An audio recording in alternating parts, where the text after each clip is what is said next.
that every predication of that kind should be understood as actually an attributive use. So this table is good means this table is a good piece of furniture.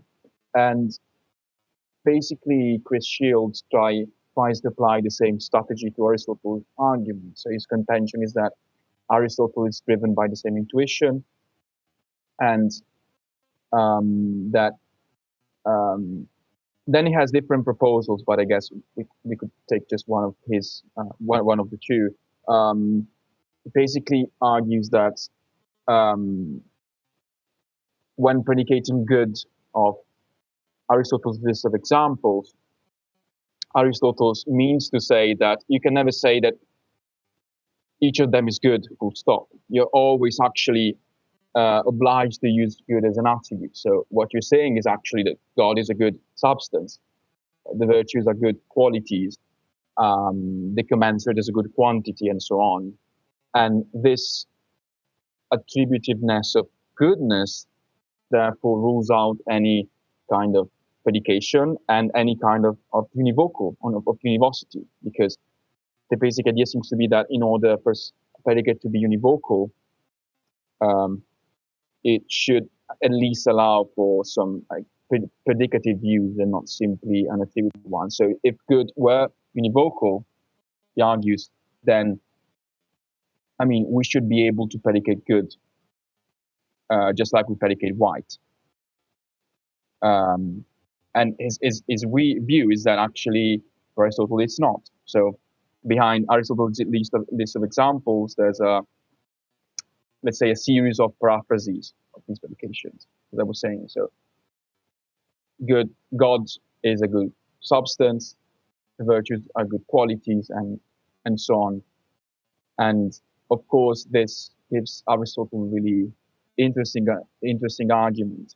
And but yeah, I'll let you comment on what you just said.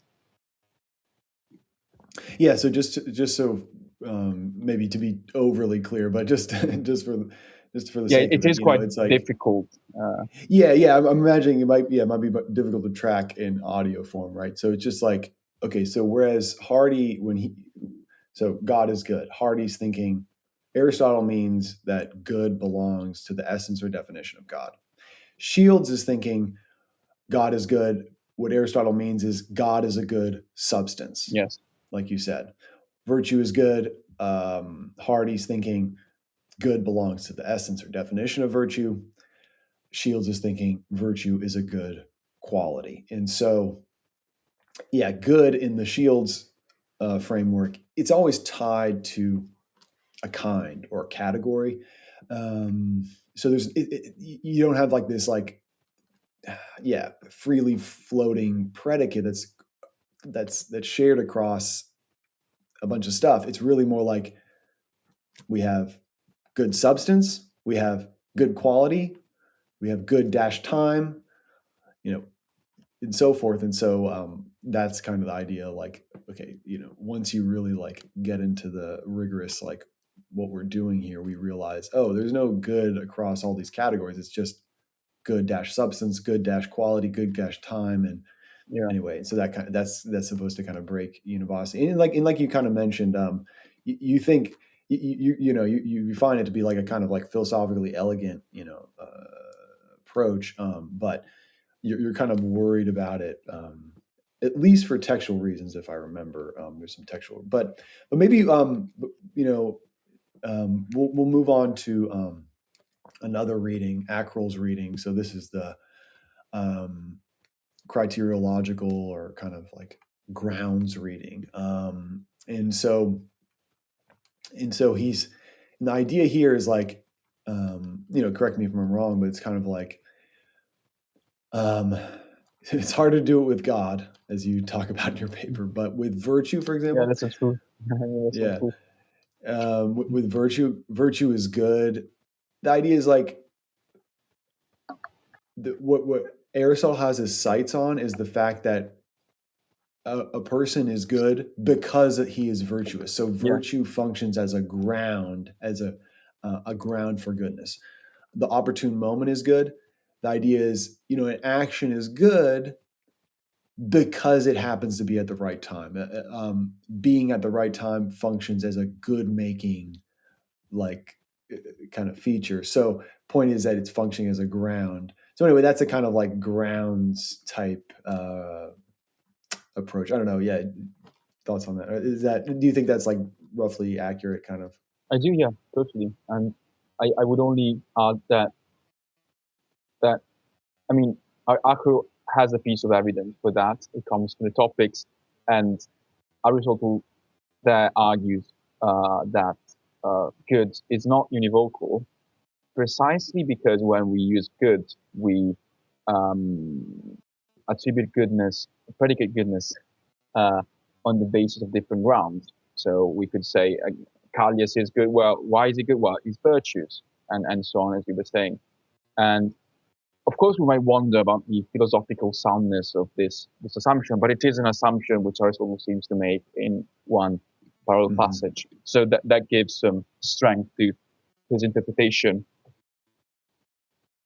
And it does seem to point to this an interesting connection between goodness and grounds. It seems that goodness is such a predicate that when you predicate it of something, you can always ask the question why, on what grounds, and that is interesting, even from my interpretation.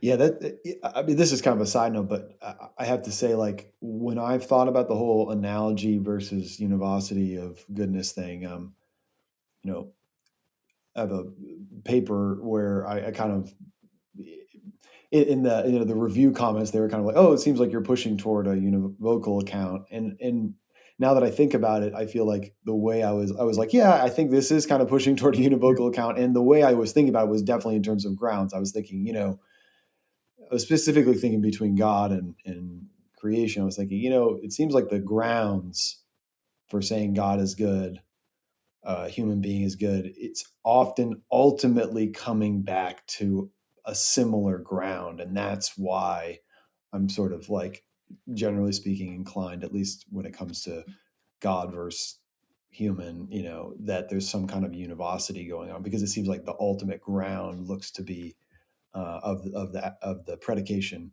seems to be the same. So anyway, I guess my point is, like, I feel like this grounds thought is pretty intuitive in some sense, that if the grounds were not one, that would break univocity. Do you actually want to talk about how God is good in the acral reading is a bit awkward, because so basically so virtue is good. Okay, really smooth there, right? Virtue functions as a ground in the sense that a person is good because he is virtuous. Yes. Virtue is grounding the goodness of that person. God is, the idea would have to be like, God would have to be a ground of goodness somehow. Anyway, it seems a little bit. Can you elaborate on that? It's kind of an interesting point in your paper. I guess it would be useful to remark that Acro's idea is then that Aristotle's list of examples is a list of grounds for goodness, so of things we might mention when replying to the why question, so on what grounds. And so, as you were saying, it works quite smoothly with virtue, and you had examples. I guess the problem is that when it comes to God, it's hard to see what could possibly be good in that it is God outside of God. So it seems that the only kind of predication you could be grounding in that case would be some kind of self-predicate. Well, God is good because he's God, and that makes it a bit awkward. Like, there seems to be this analogy between God and the other examples, and in general, I think it's hard to maybe not, but some people might find it hard to think of God as a grounds for goodness, just like virtue is. They seem to be quite different. But yeah, so there's this analogy there, and the only kind of predication we can use God as a ground seems to be the one which concerns God specifically. So God is good because it is God. Yeah.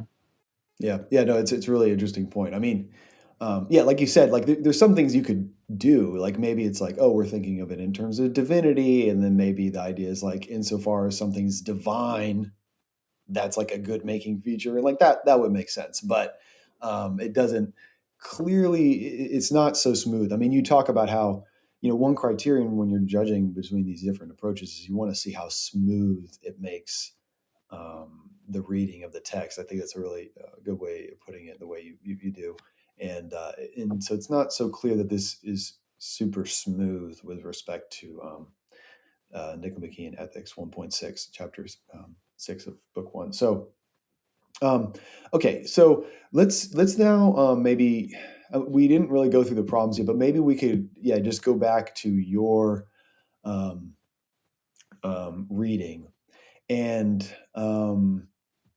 and yeah, I mean, yeah, I don't want to be redundant here, but yeah, basic idea for your reading is like, when we're thinking about predicating the cross categorical predication, what Aristotle's thinking of with respect to God, for example, would be on your reading, in virtue of God's essence, God is necessarily good, where the good there is not part of the definition of God, but the idea is that whatever God's definition is, following upon that, consequently, it entails or something like that, that God is good. So good with virtue, kind of a similar thing. In virtue of the essence of virtue, virtue is necessarily good, even if good is not part of the definition. And yeah, do you want to talk maybe the initial motivations for this, like how you came upon this idea, or I don't know, just anything like that? Well, I guess I came upon this idea. First of all, I was really convinced by Achill's reading. It seemed to me to make really good sense of the text and to have some really good textual basis. And my problem, of course, was one, God as a grounds for goodness. I can really wrap my mind around that. Mm-hmm. And second, I noticed that in the following discussion, Aristotle is clearly concerned with these examples as things which are good themselves.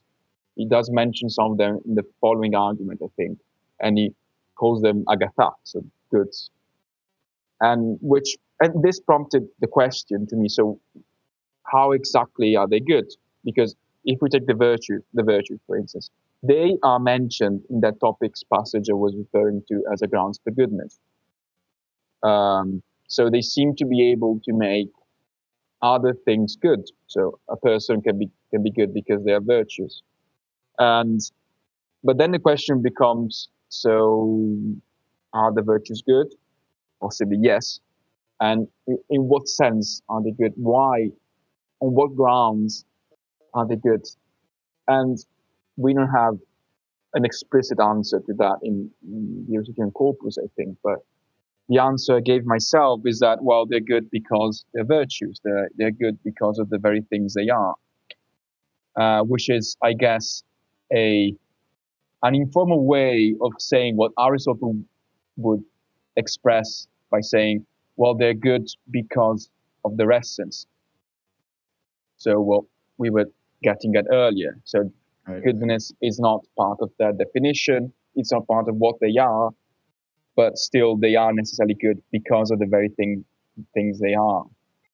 And so I guess that was the way I came upon my interpretation. So kind of trying, I guess, to, let's say, square the criteria role of these items. So there being grounds for goodness and there being good, and trying to see what the former could tell us about the latter. So if a thing is a grounds for goodness, then is it why? So what kind of goodness does he have? And what kind of answer do we give to the same question? So about its grounds for goodness. And my intuition was that, but of course, we can discuss it. These examples are things where this line of questioning kind of stops. So when you get to the virtues, you cannot but say that they're good because of the things they are, and that's it. You stop there. Oh, interesting. Okay, so sorry, are you saying that like part of your motivation was like the fact that, so to back up just for a second, just like Yes. this idea of good per se, we're talking about some things are good per se in the sense that they are good because of what they are, like you just said. So, um, it, you know, God is good because of what God is. So, in virtue of God's essence, as you say, like that's like one way of kind of making that more technical, or you could say, I guess. But yeah, in virtue of God's essence, God is good. So, God is good because of what God is, because God is, his essence in a way. Okay, so, or virtue is good because of what virtue itself is. Yeah. And so that's an example of a good per se. Um, whereas, if a table is good, I guess it's not as intuitive that it's just because it's a table that it's good. Maybe it's in virtue of something other than its mere essence that it's good or something. There's probably better examples than that, but at any rate, that's like one idea. Okay. Now, when it came to the motivation, are you kind of suggesting that, hey, when you try to come up with a ground for why virtue is good, it's tough to articulate, or when you try to come up with a ground for why God is good, it's difficult to articulate. Was that so? That was part of your Uh, thinking there, or yeah. is it that you weren't sure that it was outside the essence, or Well, I guess, I mean, Aristotle seems to be prone to ask the grounds question when it comes to certain examples. So a person who is good, and the reply to that is they're good because of virtues. And if we then move one level up, as it were, when it comes to virtue itself, I guess the same question could be asked. Or like that's what the question I ask myself. So virtue clearly must be good. So why is it good? And I guess, and as I was saying, there's no like text where someone says that. There's no text where he says virtue is good because of itself. If there were any text like that, probably I wouldn't had the chance to write my paper. Um, but I guess one intuitive answer is the one I tried to give in my paper. So virtue is good because it is virtue, and maybe this is more clear, the clearest in the case of God. So it's hard to see what kind of reply we could give to the grounds question when it comes to God, other than its very being God. Um, and so I guess so following this line of interpretation, then all these things are things which are good because of the thing they are, God, and the virtues and so on, and which implies that there's no this analogy. Like earlier on, we were saying that God God's role as a grounds for goodness is a bit weird.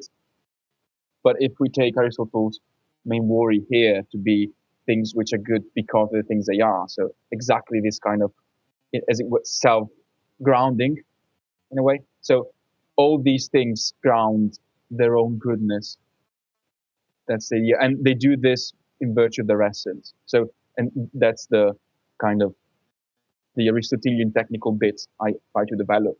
So, but the main insight is the former, so self grounding. So they're being good because of the thing they are, not because of something external to them. Because I guess when it comes to a person, right, there is a sense in which someone's being virtuous is not identical to them. It's something they could use and they have to develop, surely. Um, and so, in a sense, a person with virtues is made good by something which is not identical with themselves. And this is not the case of the virtues or of God, if I'm right. yeah, no, that makes really good sense. Yeah, like person good because of virtue, which is distinct from the person. So there, it's you want to say, okay, it seems like not a good per se. And now, like you said, you move up one level and you say, okay, why is virtue itself good? Um, and you can't say virtue is good because it has virtue. that would be circular, I think. I mean, yeah. So because we would ask the same question. So virtue must be good because of what it is itself. Why, and then moving to God, like why is God good? Well, what could we possibly point to beyond God? So it seems like we're going to say, yeah, God is good because of what God is. Um, now, um, it it seems like, would you agree with this? Like, okay, that doesn't mean virtue is good with no ground, but the ground would have to be internal to virtue, not externally Yeah. attached. So Callias is good because he's virtuous. Okay, that's extrinsic, because Callias can have or not have virtue. Whereas with a sort of intrinsic goodness or per se case, the virtue is going to be good because of its own essence. And so the ground would just be something that's necessarily tied to what virtue is. And so it can't fail to have this ground and still be virtue. So, um, so anyway, I think I'm just kind of repeating what you said there, but okay. So one thing maybe at this point is it's interesting where it's like it seems like we have a few good options on the table. So maybe let's try to talk about what makes your option preferable to the other options. I don't know. Yeah. So how should we enter into that type of question? I mean, I guess you've already been touching on it to some degree, but yeah, can we Should we circle start back from to the that? first one we introduced, the Hardy's, or Yeah, I think because yeah, one thing to mention is that Hardy's is in some ways similar to yours in that it's a strong approach in the sense of like, well, how to put that? So like, if good belongs to the essence of God, um, when we're thinking about the cross-categorial predication, we're not just saying, oh, you can predicate God of goodness of God, like you can predicate white of Callias. We're talking about something that's going deeper. It's like a more profound unity between goodness and God yeah. than just um, whiteness connection to Callias. Anyway, so yours is also has that deeper unity. When we're talking about the goodness of God, we're saying, hey, this is something that necessarily follows upon the essence of God. So anyway, there's a kind of similarity between your view and Hardy's. So yeah, do you want to offer any thoughts about why not Hardy's view? Well, yeah. I mean, as I said, it allows for really smooth reading of the text, and it does allow for a good explanation of Aristotle's train of thought here. Because of course, something which is tied these to the identity, as it were, the essence of these examples cannot be at the same time in different categories, right? That's what needs to follow. Um, so my problems with his interpretation. So the first is that, of course, this would commit Aristotle to a principle about differentiate, and so an item cannot be a differentia. The predicate cannot be a differentia of things belonging to different categories without thereby being non-univocal. So the sufficient condition we're talking about earlier, and this could be true, but as many people will know, at least listeners of this podcast, the status of differential in a sphere metaphysics is quite problematic.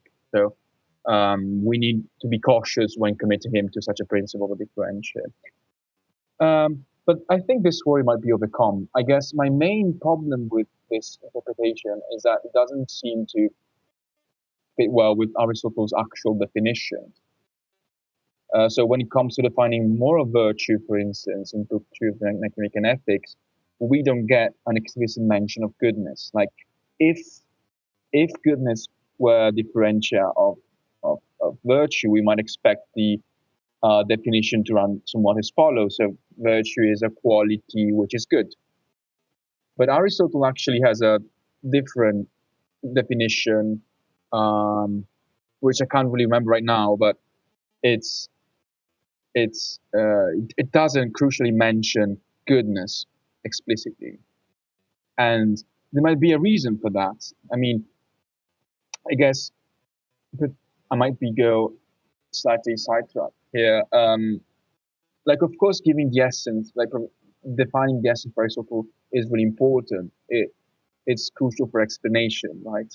When we define something, we state its essence, we kind of explain what it is. And in a way, saying that virtues are just qualities which are good is not really, I mean, at least to my eye, Yeah, doesn't really you're say right. that much.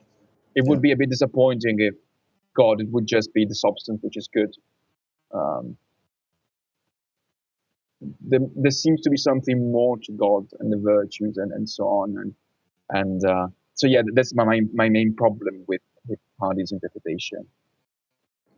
Yeah, yeah, like yeah, so Aristotle's own definition of virtue, for example, it doesn't use good. And if we're thinking of good belonging to the essence definition of, let's say, virtue, you'd think it would come up in so when he defines it, it's something along the lines of it's like state or disposition involving choice. Yes, I have it here if you want me to read Oh it yeah, out. yeah, yeah. Please, yeah, Yeah, so please. it's a disposition issuing a decisions depending on intermediacy of the kind relative to us, this being determined by rational prescription and in the way in which a wise person would determine it. And of course, like, I'm not claiming that this has nothing to do with goodness. Like, on my Right. actually, it's strictly connected to goodness. But what is crucial for my reading is that goodness does not function as a differential here. And it would be amazing if we had our other like definitions of these items, so God and the commands and so on by Aristotle. Sadly, we don't. But I think this definition of moral virtue is a good reason to think that having goodness as a differentia is not something which Aristotle is is thinking about, and could be quite disappointing when it comes to explanation, to explaining what virtue is. Yeah. Right. Yeah, and just to yeah, mention, like, if good were to be a differentia, then virtue would be something like um, virtue equals so you'd have the genus first, I guess, so like disposition, and then you would have plus the differentiating factor, so plus good. And so good would have to be the second, so virtue equals disposition plus good. That's what it would look like if good was part of the definition as a differentia, or commensurate. That would be something like, okay, well, commensurate, the genus is quantity, so if good is going to be the differentia, then it's going to be like commensurate equals quantity plus Yes. goodness, or plus good. Yes. And like you said, the issue here is that we just don't find Aristotle defining things like that. And then also, yeah, this other kind of interesting point, maybe that deeper point of like, it wouldn't be very satisfying either, which I think is right. Although I guess on the other hand, it's funny because it also seems like in a way that it's correct. Like, in a way it's true. Like, yeah, like that is what a virtue is. It's those dispositions that are good. I Yes. mean, that so anyway, that's a kind of other thing that's interesting. But okay, okay, good. So maybe we can do one more quickly. I don't know. Do you want to talk a little bit about? Yeah, I don't know. Whichever one you want. Shields, Acryl. Do you want to? Well, I guess we have touched on Apple already, when it came to God as a ground for goodness. Yeah. Even though, as I said, I really share his insights about this kind of grounding when it comes to the predication of good. So just to say, really some things about Shields. As I said, it's really interesting what he comes up with. Um, and I guess so. One problem is that, of course, we get no clue that something as complicated is going on in Aristotle's text. It's just saying good is predicated in as many ways as being. we find God virtues and so on. So that's it. So we really need to read a lot into the text, and that's a cost when it comes to interpretation. And the second reason is that Aristotle seems to allow in different places that one can use good as a predicate. There's one famous example in the Interpretazione where he says that it doesn't follow that if someone is what's the example, cobbler, and that Cobbler, yeah. they're good applause, he says, and that seems to be a predicative use, so not as an attribute. It doesn't follow that they are a good cobbler. So he seems to be okay with using good as a predicate, and this might undermine Schill's interpretation, I think. But I guess the main reason is that the text seems quite simple when it comes to his train of thought. So if we are to read this much into it, we should be sure that another reading is not available, which is simpler and less, let's say, expensive when it comes to less costly when it comes to interpreting the text. And which that's what which is precisely what I try to come up with. Yeah, no. So it might be philosophically powerful to some degree, but yeah, it's kind of lacking kind of clear textual support, and maybe conflicts with places where Aristotle does seem to use good predicatively. Just so in other words, it's not necessary for you can call someone a cobbler good as a good cobbler, or you could say I always think of like you could say a killing is good as it's a good killing, Yeah, but but Aristotle seems to allow for saying, besides saying the cobbler is a good cobbler, you can say the cobbler is good, and so that would just be a more straightforward predicative. it does seem to have a way of like at least distinguishing the two, and it does use a plus to mark the predicative use. Right. Awesome. Well, I mean, this has been awesome conversation, and I highly recommend this paper to everyone listening. I mean, it's absolutely fascinating, and distinguishing these different readings. And I don't know, is there anything you wanted to that we didn't touch on that you'd want to bring up, or? I mean, I guess since we mentioned it at the beginning, so the dialectical effectiveness. So I guess on any reading we go for, it might not be the case that the Platonic opponent will buy the argument. Like it seems quite Aristotelian, right? And even on my reading, that's probably an opponent must be ready to subscribe to the theory of categories and to Aristotle's examples at the very least. But of course, it's not a given that Aristotle is interested in actually refuting real Platonic opponents, and after all, in book one, he does say things about the kind of audience which is appropriate for this kind of inquiry, and he does seem to think that we need, let's say, people who are already they're not, of course, wicked, and at the same time they're quite malleable. So they have some kind of maturity, they have some kind of moral qualities, and which make them especially prone to absorbing Aristotle's message. And of course, I mean, I take it that one can have some moral qualities without being a Platonist. Like, not being a Platonist surely is not a requirement to be part of the audience. But maybe this kind of, closed doors staging could help explain why Aristotle is not especially concerned with dialectical effectiveness. So yeah, that's one thing I wanted to say, and yeah, maybe just one last thing, but I don't want to interrupt. Like, I guess we haven't really touched upon, right? I haven't really explained then why this principle about non-univocity should be convincing. So why is it the case that if things are good because of themselves, so then good is not univocal? And of course, it's a mystery, but one possible explanation could be that this kind of setting makes explanation for goodness quite hard, right? So let's say we start from the person with virtues. Why the good? Well, because they're virtues. And why is virtue good? Well, because it is virtue. So it seems that we have all these cases of things which are good because of other things. So virtue, God, well, God is a bit hard. So virtue, commensurate, and so on.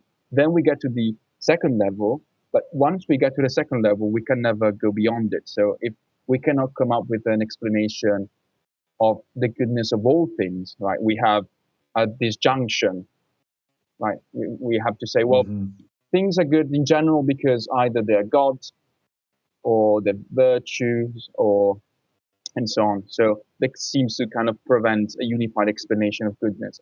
And that might give us a possible explanation to Aristotle's train of thought. So that was a lot. I'm really sorry. I just wanted to get the point across.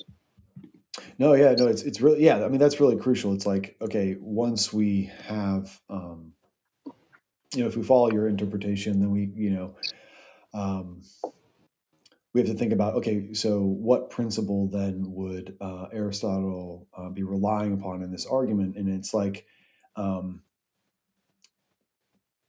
basically something like, if a predicate F applies per se to things in different categories, then F is not univocal. And yeah, and then the question becomes, how plausible is that principle? And that's kind of a really deep philosophical question that's super interesting. And like you said, um, there's this kind of point about um, it's it's not clear that we have a single thing here. God is good because it is God. Virtue is good because it is virtue. The commensurate is good because it is commensurate. And then when we try to explain goodness generally, um, it almost seems like we end up with a disjunction. God is good because it is God, or sorry, something's good because it's God, or because it's virtue, or because it's commensurate, or because it's opportune, etc. And so it doesn't look like the ideal setting for univocity. It seems like this is a challenging situation for someone who wants to go for a univocal account. Well, fantastic, Michele. I really appreciate you coming on, talking about your paper. It's absolutely fascinating, and so I really appreciate you coming on. Thank you for having me. I really enjoyed this conversation. Yeah, for sure. I mean, before we close, you mind telling us a little bit about what you're working on now? Well, actually, my current project is about skepticism and sexual empiricism more specifically. So I've kind of moved uh, away from Aristotle for a bit, especially specifically about the concept of appearance in sextus. So yeah, different sets of questions, but some really interesting. Oh, that's cool. Yeah, awesome. Well, we look forward to reading that kind of work when it comes Hopefully, out. hopefully. Yeah. All right. Thanks again, Michele. Thanks.